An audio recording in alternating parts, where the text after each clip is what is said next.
मैं ससुराल नहीं जाऊंगी। शादी के बाद विदाई का समय था। निशा अपनी माँ से मिलने के बाद अपने पिता से लिपटकर रो रही थी और वहाँ मौजूद सभी लोगों की आंखों में आंसू थे। उस समय निशा ने घूंघट निकाला हुआ था और उसका विदा होकर ससुराल जाने का समय हो गया था। तो जैसे ही निशा रोती हुई कार में बैठने लगी, तभी उसकी छोटी बहन रोते ही उससे द्वारा लिपट कर रोने लगी।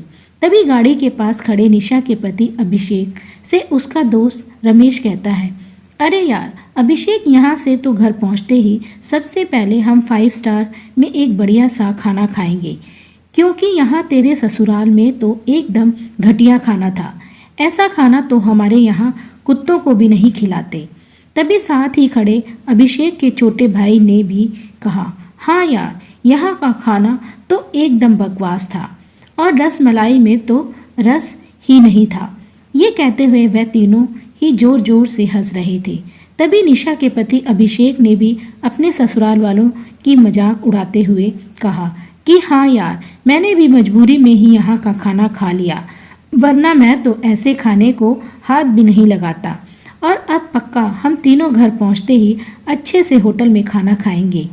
अपने पति के मुंह से ऐसी बातें सुनकर निशा कार में बैठती बैठती रुक गई और उसने गुस्से में सबके सामने अपना घूंघट हटाते हुए कार के दरवाजे को जोर से बंद किया और आंखों में आंसू लिए निशा अपने पिता के पास चली गई और उनका हाथ पकड़कर उनसे ये कहा कि पिताजी, मैं ससुराल नहीं जाऊंगी। मुझे यह रिश्ता बिल्कुल मंजूर नहीं है। यह बात निशा ने इतनी जोर से कही कि सब लोग उसकी बात सुनकर हक्के बक्के रह गए। सब लोग निशा के नज़दीक आ गए और निशा के ससुराल वालों पर तो जैसे पहाड़ ही टूट पड़ा हो। वजह क्या थी, यह किसी की समझ में नहीं आ रहा था। तभी निशा के ससुर राधे श्याम जी ने आगे बढ़कर निशा से पूछा कि निशा बेटी, क्या बात है? तुम अचानक ही शादी होने के बाद अपनी विदाई होने के समय यूं शादी को नामंजूर क्यों कर रही हो?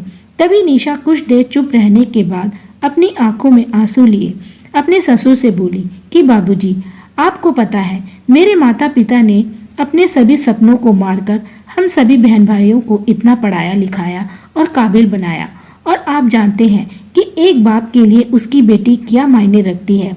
वैसे आप और आपका बेटा कभी नहीं जान सकते, क्योंकि बाबूजी, आपके घर में कोई बेटी है ही नहीं। और आप जानते हैं मेरी शादी में आने वाले बारातियों के लिए खाने पीने की एक भी कमी ना रह जाए। इसलिए मेरे पिताजी पिछले 3 महीने से रात को 2-2 बजे तक जगकर मेरी माँ के साथ यह योजना बनाते थे कि रसोइया कौन होगा और खाने में बारातियों के लिए किस किस तरह के खाना बनाया जाएगा और बारातियों को कहाँ बिठाना है, ताकि कहीं किसी को बुरा ना लग जाए। और शायद आप नहीं जानते कि मेरी माँ ने पिछले 1 साल से एक भी नई साड़ी नहीं खरीदी, क्योंकि मेरी शादी में पैसे की कोई कमी ना हो जाए। और आज भी मेरी शादी में मेरी माँ मेरी बड़ी बहन की पुरानी साड़ी पहन रखी है। और यह तो कुछ भी नहीं, मेरे पिताजी भी 150 रुपये की इस टी शर्ट के नीचे कई छेदों वाली बनियान पहन रखी है। और यह सब सिर्फ इसलिए ताकि मेरी शादी में कोई कमी ना रह जाए। लेकिन इतनी मेहनत करने के बावजूद भी आज इस शादी में आपके बेटे को रोटियां ठंडी लगी और उसके दोस्त को पनीर बकवास लगा और मेरे देवर जी को तो रस मलाई में रस ही नहीं मिला। और मेरे पति अभिषेक जी कह रहे थे कि वो ऐसे खाने को तो हाथ भी नहीं लगाते, बस उन्होंने तो मजबूरी में ही यह खाना खा लिया।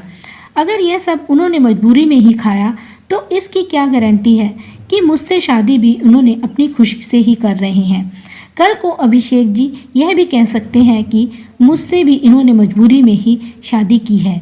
और निशा रोते हुए अपने ससुर से यह भी कह रही थी कि जिस माता पिता ने मेरी शादी में दिन देखा ना रात, बस शादी की तैयारियों में लगे रहे, मेरे माता पिता पर आज आपके बेटे और उनके दोस्त यूं जोर जोर से हंस रहे हैं और उनकी इतनी बेइज्जती कर रहे हैं। क्या आपके घर में माता पिता की इतनी ही इज्जत होती है? तभी निशा के ससुर ने कहा कि बेटी, इतनी छोटी सी बात पर तुम इतना नाराज हो गई। तो निशा ने अपने ससुर की बात को काटते हुए कहा, बाबूजी, ये छोटी बात नहीं है। अगर शादी के बाद मैं भी आपकी इज्जत ना करूं तो आपको कैसा लगेगा? यह सुनते ही निशा के ससुर ने शर्म के मारे अपनी आंखें नीची कर ली। तभी निशा ने कहा, लेकिन बाबूजी आप चिंता न करिए, हमारे अंदर अच्छे संस्कार हमारे माता पिता ने दिए हैं। किसी की बेइज्जती करना यह सब हमारे माता पिता ने हमें कभी नहीं सिखाया। यह सुनते ही निशा के बाबूजी शर्मा जी ने आंखों में आंसू लिए अपनी बेटी को गले से लगा लिया और उससे कहा कि बेटी, मुझे गर्व है कि तू मेरी बेटी है और अब तू शांत हो जा बेटी, तुझे मेरी कसम, तू इन्हें माफ़ कर दे और खुशी खुशी अपने ससुराल चली जा। तभी निशा का पति अभिषेक भी निशा के पिताजी और निशा से हाथ जोड़कर माफ़ी मांगता है और कहता है कि बाबूजी मुझे माफ़ कर दो, सारी गलती मेरी है, लेकिन आज आपकी बेटी ने मुझे एक पिता की इज्जत करना सिखा दिया और आज के बाद मैं हर किसी के माता पिता का हमेशा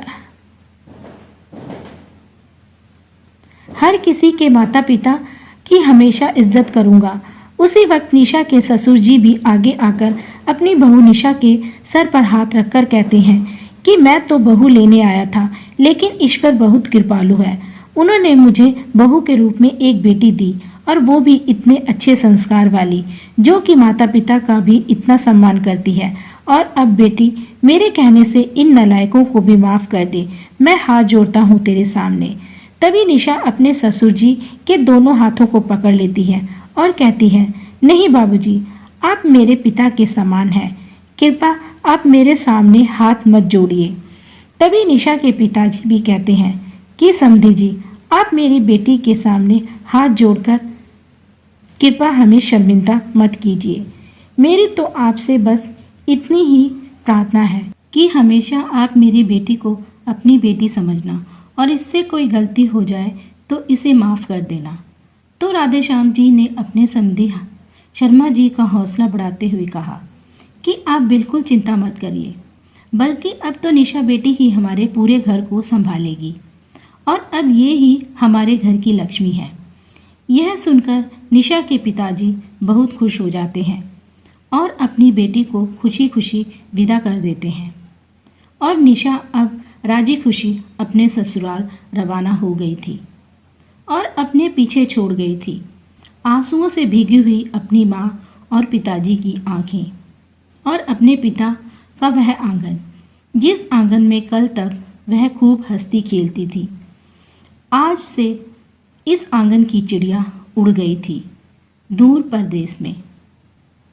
दोस्तों, बेटी माँ बाप का अभिमान व एक अनमोल धन होता है। अपनी छाती पर पत्थर रखकर वह अपनी प्यारी बेटी और अपने जिगर के टुकड़े को उसकी शादी कर उसे विदा करता है। इसलिए एक बाप अपनी बेटी की शादी कर वैसे ही उससे दूर हो जाता है और हमें उसका अपमान कर उन्हें और दुखी कभी भी नहीं करना चाहिए। कहानी कैसी लगी हमें कमेंट में लिखकर बताएं। वीडियो को लाइक और चैनल को सब्सक्राइब करें। Thank you.